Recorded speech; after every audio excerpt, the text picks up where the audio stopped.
All right, let's bring in now the Australian's Washington correspondent, Adam Creighton. Adam, so good to see you as always. Look, Trump has previously said that abortion should be banned from 15 weeks.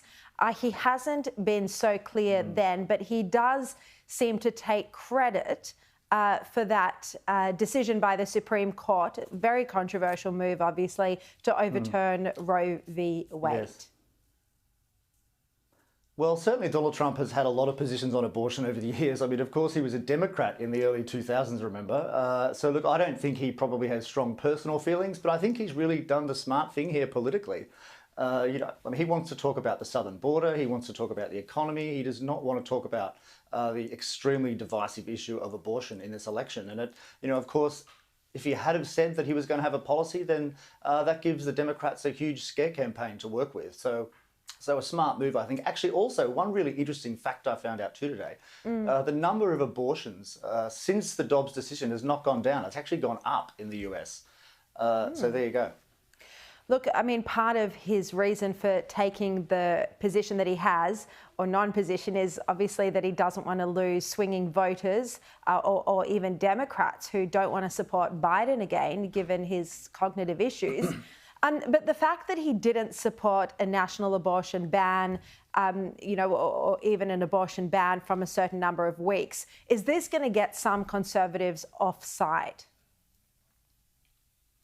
Yes, look, it probably will. And so we saw this afternoon that Mike Pence came out and slammed his former boss because Mike Pence supports a 6-week ban, which is not very popular in the US. But yeah, sure, some of the evangelicals will be angry, but they're not going to vote for Biden, because if Biden gets back in, then of course they're seeking to legislate abortion to the second trimester, I think.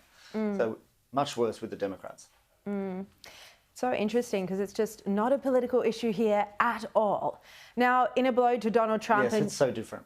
Yeah, a New York appeals court has dismissed his latest attempt to try and delay this hush money criminal trial. It's scheduled, I think, for April the 15th.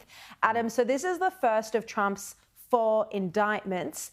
Where do you think all of these are heading? Or are we just going to see him go from court case to court case over the next few months?